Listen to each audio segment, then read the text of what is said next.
Hey, good Tuesday morning, everybody. Welcome into the Volquest podcast. I'm Eric Kane with Austin Price, Rob Lewis, and Brent Hubbs. Exterior Home Solutions, the presenting sponsor of the show, been local and trusted here at East Tennessee since 1999. If you have a need for roofing, siding, garage, any type of makeover, give Exterior Home Solutions a look today. You can pick up the phone and dial 865-524-5888 for a free estimate or visit them online at exteriorhomesolutions.com. Tennessee falls to Georgia over the weekend. UTEP coming up this week. It will be senior day. Not a whole lot of juice for this week. And, of course, Tennessee's going to finish the regular season with Vanderbilt. What everybody will be paying attention to coming up later tonight is the college football playoff standings and, where Tennessee is there and what needs to happen for Tennessee. And we'll get into that here in a moment. But looking back to the loss over the weekend to Georgia, Austin, you and I spoke post-game. And Tennessee moved the football. Tennessee ran the football. But it had a half where it was kept off the scoreboard. And for the first time this year, the defense looked very mortal, and the defense had a bad day. Accumulation of that stuff together means Georgia 31, Tennessee 17, and kind of a bad night for the defense not to have a good night, I guess. Yeah, you picked the worst night you could for the defense to struggle to get into the backfield to create any pressure at all on Carson Beck. And, the secondary in turn, did not have a good night as well. And so again, you gotta rinse it and wash it and just move on from it. And, get ready to play UTEP, get ready to play Vanderbilt, try to finish this thing out 10-2, and then see where you kind of land. I mean, the fact is, by the time you end the UTEP game Saturday, one of the bullets that you may need to have happen, or that could possibly happen that would help you would be Florida beating Ole Miss. That game will start 45 minutes before Tennessee does. So you'll have an idea, okay, well, that one helped us or that one, hurt us or whatever else. So, I mean, like, I think ultimately you just got to take care of, your own self and, see kind of where it lands, because now you don't control your own destiny. You don't control your own destiny, no. But I mean, there's not, like, I think I heard Brent say this earlier in the week. Like, there's not 12 things that have to go right for Tennessee to get in the playoffs. Correct, just one thing, one of a myriad of things. Potentially one thing, this thing or that thing. But end of the day, Rob, Tennessee does not control its own destiny. I think you need to go out there against UTEP and win the way you need to, score a lot of points, look like the dominant team that you should be over UTEP, and again, kind of leave no doubt. Yeah, I mean, beating them 52-7 isn't going to get you any brownie points, but beating them, 30-13 and kind of looking bad until the second half is going to hurt you, fairly or not. I mean, it just is. So, like you say, you need to look, you have to look like you look, and I know it's going to hurt Tennessee in the rankings just by the fact that the margin between everybody is so thin that you're comparing now, but. I think fans have a hard time seeing it. And you guys might disagree, but big picture wise, if you're, somebody, from outside the footprint looking at that game Saturday night, I don't think that loss really hurts Tennessee all that much. I mean, they have to drop, but I'm just talking about what you thought about Tennessee as a football team before that game. I doubt really changed that much if you were watching from Nebraska. Yeah, I think the interesting thing is we saw from week 1 to week 2 in the rankings the quote course correction, right? BYU jumps in front of Tennessee, Indiana jumps in front, and the committee talked about fixing basically a wrong or a course correction. But Georgia took a huge fall. So the question is, do they course correct Georgia? And if they do, does that mean Tennessee doesn't get punished as bad, Rob, as you were saying there? I think that's going to be something to watch later tonight when it comes out. And I'm not trying to pick on the committee. They have a thankless job. There is somebody's going to be mad at the end of the day. It's always going to be that way. So I get all of that. I do think that your talking points move. That they move, right? The needle moves on the talking points every week, and what those talking points look like this week are going to be really interesting. And who gets favor and who doesn't get favor is pretty fascinating too, because, the Texas resume is just not very good, but Texas is so high up in the rankings. It doesn't matter even if they lose, I don't think, in that last week, because there's such a love affair for Texas that remains there. When you look at their resume, it doesn't equate to some of these other teams. I think Penn State's in a similar category. And I think those are the head scratchers that you look at and go, man, it's just hard to get a beat and figure out how to project somebody or who should be there or what they're really looking at when they're trying to make these decisions on where people are ranked. Yeah, I mean, I think you're right, and let's face it. I mean, Brent's right. Texas is high, but let's say they do lose to Texas A&M. Well, then Texas A&M is a 2-loss team, right? And Texas A&M would benefit much greater from the win than Texas is going to be punished for the loss. Agreed. Texas is ranked right now. I agree. And how big of a Texas's resumes? I mean, they don't have a top 25 win. Their best win's Vanderbilt. I mean, and your early shot, you lost at home to Georgia and did look great doing it. I mean, 2 score. That. And I'm not trying to be a homer. I mean, the Tennessee score at Georgia, that one really, that was a 1-score football game. Texas wasn't in it at home against Georgia. Yeah. Of course, the win on the road to Michigan, of course, that game really kind of lets them down. Same as Tennessee, Oklahoma, same as Tennessee, NC State. You thought those were going to be big-time matchups entering the season. Indiana plays Ohio State. That's one that everybody should be paying attention to. Austin and I were talking about this earlier in the week, and we might disagree a little bit, but how much influence does the Big Ten have? Because they want 4 teams in there as well. If Ohio State, which is not as dominant as previous Ohio State teams, but obviously a really good team, just smacks Indiana, with that strength of schedule being 100, Indiana should not be in the playoffs. Say they win that game by 3-4 touchdowns. Indiana should not be in the playoffs. Indiana should be knocked out. A lot of people believe it'll be a close game, and so we'll have to see. But say Ohio State smacks Indiana, how do you guys see the committee looking at that the next week with the rankings? You mean the Big Ten heavy committee led by the Michigan AD? I mean, that's where I think some of this gets, probably a little bit muddied. Do I think Indiana, if they were, I think somebody tweeted out the other day, like if you put BYU up against these X amount of SEC teams, would they be favored? Same thing with Indiana. I mean, if Indiana was going against Ole Miss, Tennessee, Alabama, heck, even LSU at 6-4, kind of like, what would the line be? Like, do we really think that Indiana would be favored in any of these games? I would tell you no. Again, though, they've won every game on their schedule at this point, so they've done what they're supposed to do. And, we'll see if they can, play with Ohio State this weekend at the Horseshoe, which I think they can, because, you look at Nebraska turned around and lost to UCLA after almost beating Ohio State at the Horseshoe. So,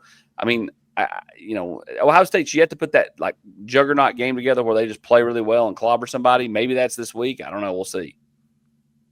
Yeah, again, I think that big pitch, what happens over the next couple of weeks is going to be really fascinating, and there's going to be a lot of gnashing of the teeth and a lot of hate tweets put out there and a lot of people posting email addresses for committee members and all those types of things, right? That's regardless of who gets in, who doesn't. That's going to happen with your fan bases. I think if you're an AD, a head coach, and you're the commissioner of the SEC, I think you've got to look hard at your scheduling and what should be a benefit to you. How should you schedule? Do you add an extra conference game? Do you say, hey, you know what? We're not playing any more conference games because we're beating each other up and it's costing ourselves. Megan, if you want to put back up Indiana's schedule, that's a pretty nice road to hoe right there when you look at it, right? You thought Michigan would be a tough game for them. It turns out they're not, okay? You knew Ohio State would be a hard game, but the rest of that's not real hard. I don't think anybody thought UCLA was going to be a good team. I don't think anybody thought Northwestern was going to be a good team. Michigan State's, not very. That's a pretty favorable schedule for Indiana. Now, to their credit, they played the schedule. They played it well, and they've won every game they're supposed to win. We'll see what happens to them this week. But that's a little bit like Texas's schedule. When you look at Texas's schedule, their hardest game was at home against Georgia, and they got walloped, and the rest of their schedule was pretty favorable in their first year in the conference. And both of them hanging their hat on a win over a 5-5 Michigan team. Yeah. And both of them seem to be getting a lot of credit for that win. Yeah, apparently they think Harbaugh's still coaching up there. They really are. The same way Ole Miss doesn't seem to be getting punished, as hard for losing to Kentucky at home as you think they would be, right? And and now an unranked LSU team. Yeah.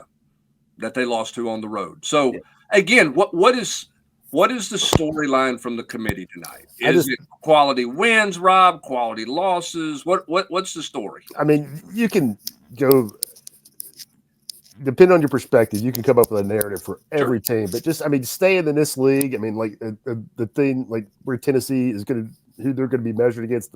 You just mentioned Ole Miss. I mean, the two things that baffle me, if you're just looking at Tennessee and Ole Miss, and they're going to be compared ad nauseum. I mean, they're very similar.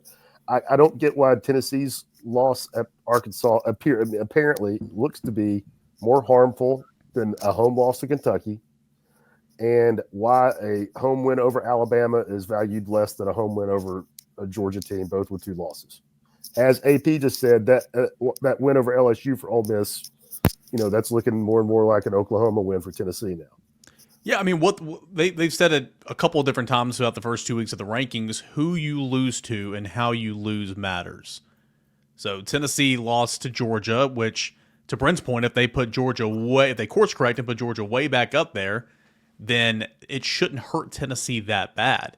But going back to what you just said, Rob, I mean, again, Ole Miss, we've said this for weeks, they got the worst loss of anybody in this conversation. And it just doesn't seem to kill them like that Arkansas loss kills Tennessee, and it seemed to be negated by a couple of wins. And those wins don't look as good anymore. I mean, that's a sliding scale. It works both ways. Well, I enjoyed somebody saying in one of the deals that, that was a couple of 4th down conversions away from Ole Miss winning at home against Kentucky. Yeah.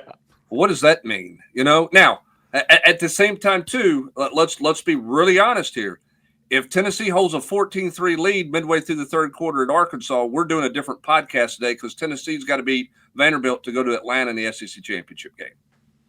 That is the story of this league in particular, but it is the story of college football. I mean, what happens in week 4 is a huge deal, or week 5 is a huge deal. And, you don't have to be perfect, but you got to find ways when you don't have your best stuff to beat teams that you're superior to. And Tennessee, talent-wise, is superior to Arkansas, and they didn't get it done on the road, and that's why they're in this beauty pageant here down the stretch. Certainly the season's not over. Tennessee's very much in the thick of a college football playoff race, and that's going to continue on for a couple of weeks. I mean, Tennessee's going to be UTEP this weekend, and then Tennessee will need to go on the road to beat Vanderbilt, which, of course, will be more like a Tennessee home game. But a couple of questions I've seen already in the last couple of days since the loss to Georgia, and this is more of an off-season conversation, but I wanted to get just brief your thoughts on this. Tennessee 10-2 misses the playoffs. Like, how do you view this season? Because coming into the season, if you pick 10 wins, probably a loss to Georgia, maybe a loss to Alabama, or maybe a loss on the road to Oklahoma or whatever. Most everybody's still saying 10-2 is a really, really good season. Say in this scenario, Tennessee doesn't make the playoffs but finishes 10-2. How are you viewing this season? I don't know how the other guys feel, but I think it would be a disappointment if they don't make the playoffs. But I think it would be a continued growth under Josh Heupel. And, again, I think Tennessee fans sometimes forget where they were for 15 years just because they went 11-2 2 years ago. I mean, I think, to have a double-digit regular season wins 2 out of the last 3 years with an 8-4 sandwiched in between that's really remarkable considering where they were just a few years ago. But at the same time, you can also say that it was be a disappointment based off the fact that you lost to a team in Arkansas that you weren't supposed to, or that you shouldn't lose to. And you didn't make the 12-team playoff at 10-2. So I think both things can be true. I think you can still see growth while it's still a disappointment. Well, I thought at 10-2 they'd make the playoff. I mean, I thought a 10-2 team in this league would still may. And it may, and they still may. That's right. But I didn't think it would be as this. I didn't think you'd need this kind of help or be talking about this kind of stuff. So that's why I viewed it. I think this is a little bit of it's a 10-2 is a good year, but it's Rob. It's a 10-2, but what could have been had you taken care of business against a team you were better than. I'm not going to compare it to the 2016 season. But that was but, you know what I mean? Because they gagged at South Carolina. Tennessee and didn't Vanderbilt. And Vanderbilt. But the South Carolina one was the real killer at that point for trying to go to Atlanta in that game. So I don't think it's a bad season. I don't think it's a disappointment. I think it's a credit, Rob, to Josh Heupel and his coaching staff that we're having this conversation. that the thought that 10-2 might be in some people's eyes a disappointing season. I think it's. Fans can be disappointed. I get it. Disappointed that you didn't make the playoffs, but it's another step in the right direction. I mean, Tennessee is nationally relevant. 3 years from being just a joke and a laughing stock and a punchline for cash and McDonald's bags. I mean, Tennessee is in the national conversation every week for the college football playoff. I mean, they're whether they make it or not, they're there. They've been there all year long. Tennessee has won 10 games in the regular season 2 times since 2003. They did it 2 years ago, and they're on pace to do it again. I mean, I get being upset about losing to Arkansas, but this thing is, it's trending upward, and there's nothing you can say to dispute that. And again, it's not like 12 things have to happen. Like, of course, one thing or this thing or that thing, and Grant would remind us if he was on this show that college football is wild and wacky, and who knows what the story is going to be this Saturday. So very much right there on the doorstep. We'll see. I want to get back to this Georgia game, then I want to talk some hoops for a moment. But real quick before we hit a reset, let's kind of go around the room. Where do we think Tennessee will be ranked tonight when those come out? Remember, Georgia was ranked 12th last week, but it was left out because the group of 5 had to get one of those seeds. So where do you think Tennessee will be ranked tonight, Austin? Probably about the same. I think they'll be 13th after they'll be the first team out and probably ranked 12th. Yeah, I was gonna say mirror, just like Georgia last week, 11, 12th ranked, and first. Yeah, I would agree with that. I mean, I think that's where it's going to be, and then you're sitting here, and it's a choose your own adventure book here for the last 2 weeks, right? Of the standpoint of what you need to have happen. If this happens, then you're good. If this doesn't happen, then this needs to happen, and that's kind of where Tennessee's going to be at here for the last 2 weeks. And then obviously Tennessee's got to go beat Tennessee. They got to take care of themselves. They cannot play with a hangover this week. And then obviously they're going to have to go to Vanderbilt and deal with a running quarterback, and that Vanderbilt team is going to be ready to roll. So Tennessee's going to have to be ready to play in that one as well. So I do like the fact the last 2 games are early starts for Tennessee. I don't think that's a bad thing. But Tennessee's going to have to be a mature football team here the last 2 weeks and not get caught up into that. And then I'll be fascinated to see how comfortable Josh Heupel is selling his team. How much is he going to lobby or is he going to sell? You know what I mean? Because he's going to start to get, are you a playoff team? What's he going to say? Well, that's up to the committee, or is he going to stand on the table and really try to beat the drum marketing his team, or how's he going to handle that part of it? Because we've not seen that, but I think there's going to be some of that probably has to take place here over the course of the next couple of weeks. I was just say he'll be real comfortable hanging 50 in Nashville if he can. Oh, sure. That part of it he'll be real comfortable with. There's no marketing there. I was going to say not that he doesn't want to stick up for his guys or anything, but that's not necessarily his personality. But to Brent's point, I think it absolutely needs to be. He needs to, these post-game press conferences, he needs to be, making his pitch for Tennessee to be in the playoffs. Wouldn't you agree? Well, I think for right now, it's easy to say that's up to the committee. But I think the closer you get to it, probably after this weekend, you start to see him probably ratchet it up. At least I think you should. The problem is how do you do it? How do you sell outside just saying, yes, we belong, we deserve? How do you make the pitch? That's more than just saying, sure, yeah, we belong. That's the hard part, I think, for all coaches. You had Eli Drinkwitz telling everybody they're still in the hunt there a week after putting on T-shirts that said they were going bowling. So, there's coaches that do different things in different ways. Well, and listen, Josh Heupel not started, but he pointed out post-game at Georgia through all of his anger and fight song music that he was, he had a good football team. And I think that's all you can say after a loss. But I'm talking about after wins here. If after this week win, do you have to start selling that and talking about that a little bit? Having some talking points about your resume and about your accomplishments. And certainly after that last weekend, if you take care of business against Vanderbilt, I think you got to sell it. You're going to have to try to sell it and sell your team there with some factual data. I'm with Austin. Just saying, yeah, we belong that's not selling it. You're going to have to sell it harder than that. And how comfortable is Josh Heupel in doing that? I think the biggest thing, too, for Tennessee is how do you sell it I mean, you can say, yeah, we beat Alabama, but how do you, I mean, like the number of quality wins aren't going to be as good, but the quality of losses aren't that bad. Like, how do you say, our quality of losses? Look, we lost on the road to Arkansas. They're going to a bowl, and we lost to Georgia. They're, inside the top 12, blah, blah, blah, blah, blah. Not everybody can say that and their losses. I think that's what you've got to say. You can't specifically come out and say, Ole Miss lost to 2 teams that aren't even ranked, and Kentucky, who might have 4 or 5 wins.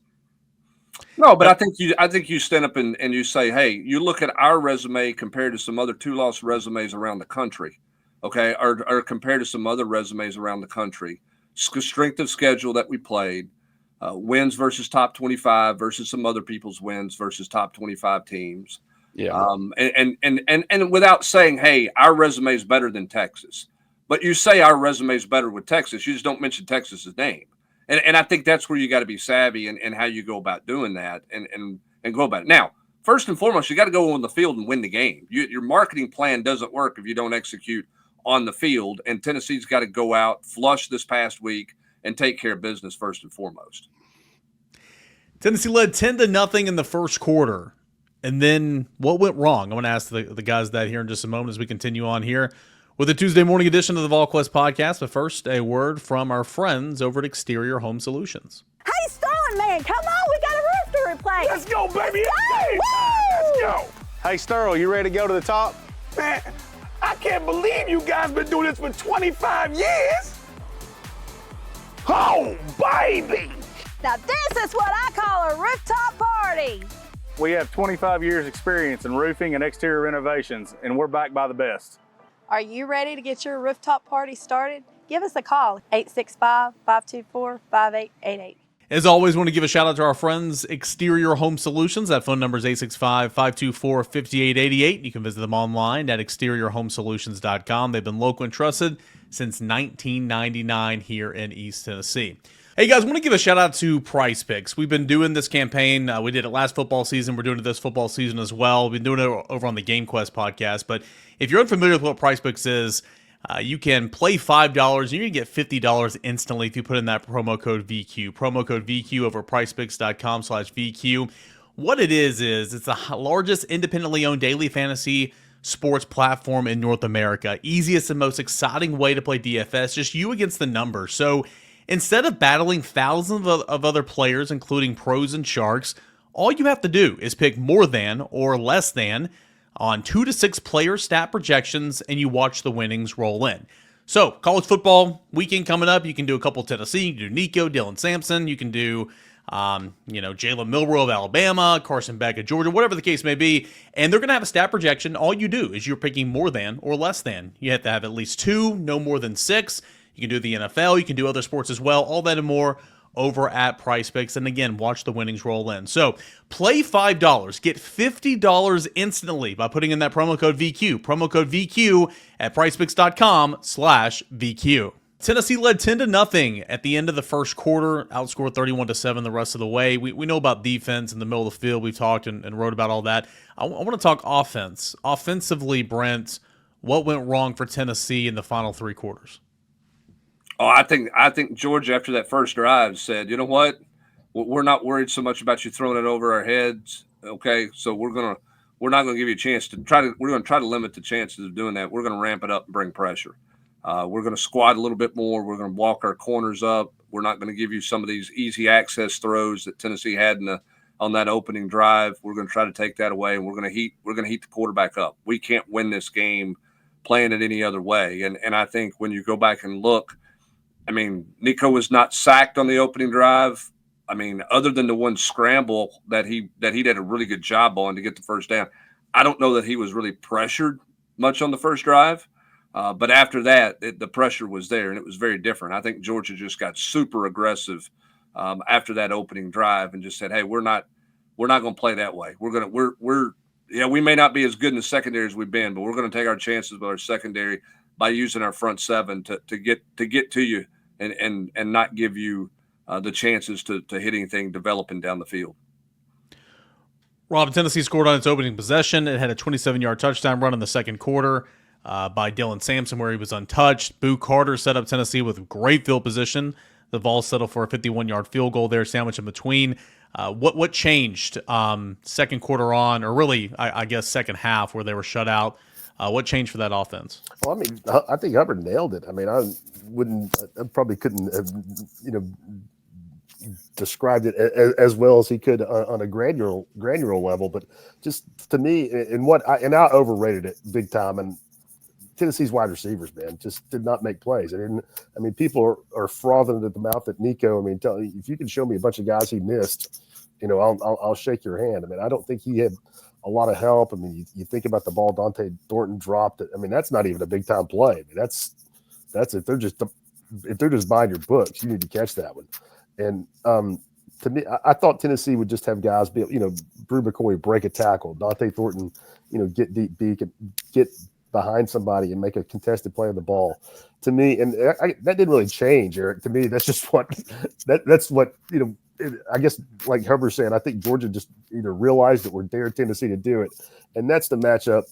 Georgia's secondary, because they may be super talented, and they are with guys like KJ Bolden, but they're still young outside of Malachi Starks. I mean, that's not like a long in the tooth veteran secondary that is just going to overwhelm you with experience. I mean, that was a matchup that I really thought Tennessee would not just beat Georgia over the head with, but could really make some plays, and they just did not. I mean, not a single explosive play over 20 yards, and that to me, the lack of sacks were a killer, but not having a single pass play over 20 yards. If you'd have told me that going in, I'm surprised Tennessee kept it as close as they did.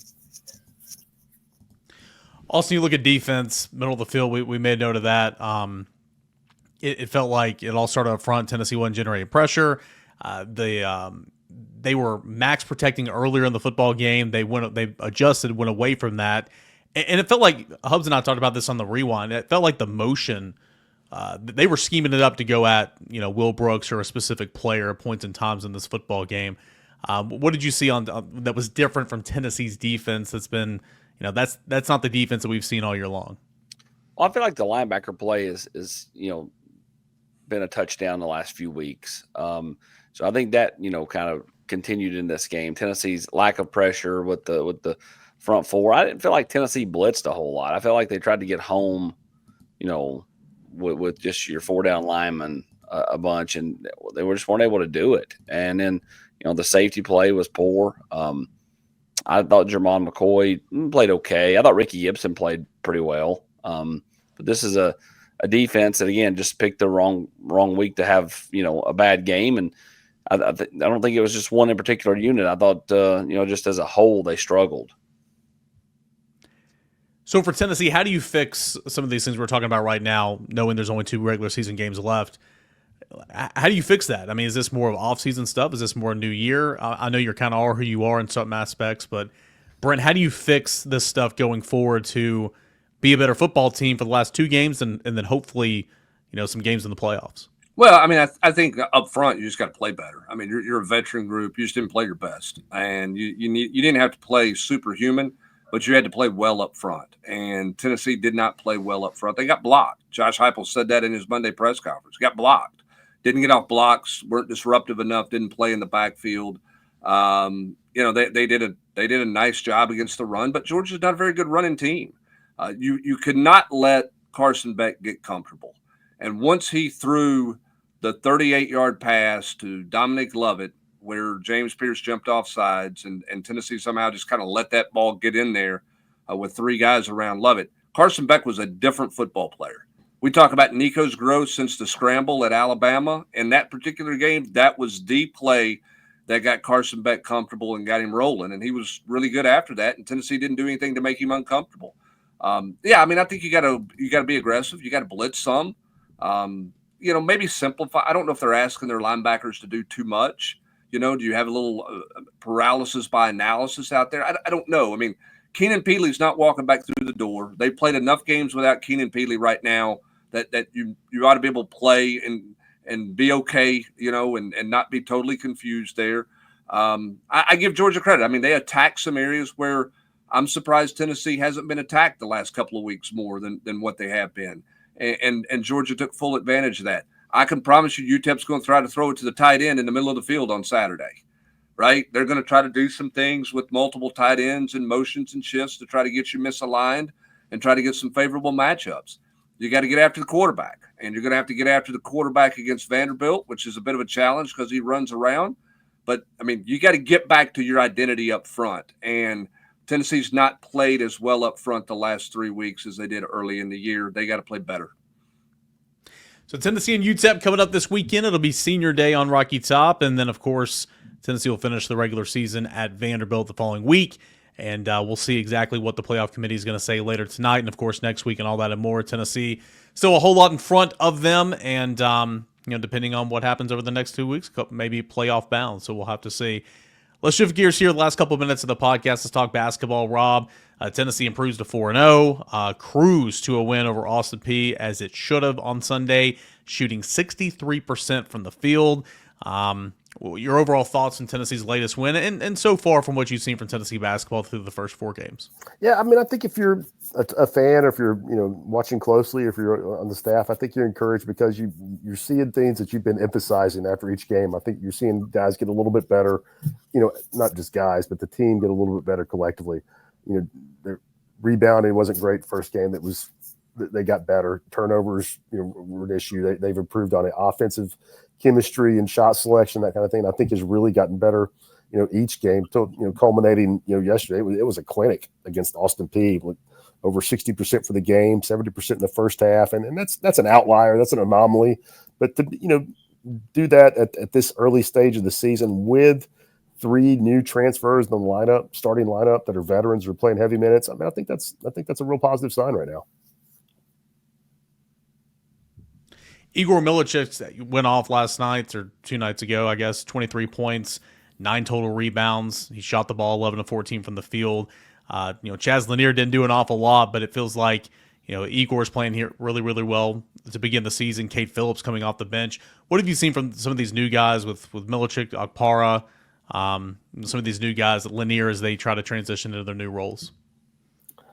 Yeah, I mean, just impressed with those guys. I mean, and people, might look at Chaz's box score the other day and, say, he didn't score and, Milicic, did this or that. I mean, I was impressed from Chaz by the fact that, he didn't have it. It was tougher in that game and he didn't force it. I mean, he's a guy that's, looked at as a scorer, been a scorer all his life. And he played 30 minutes and only took 6 shots. I mean, it just, it wasn't him. He didn't press. He didn't worry about hunting his offense. And, Milicic, and showed the versatility that I think that everybody's kind of been hitting that they've been seeing from him. And again, that's Austin Peay. You don't want to get too carried away. But, at the bottom line, he's a 6'9", 6'10" guy that can score from a lot of different places on the floor. He can bang in the paint. He's really, creative and crafty with the way that he can finish around the basket and just unique. I mean, Tennessee's really not had a guy like him.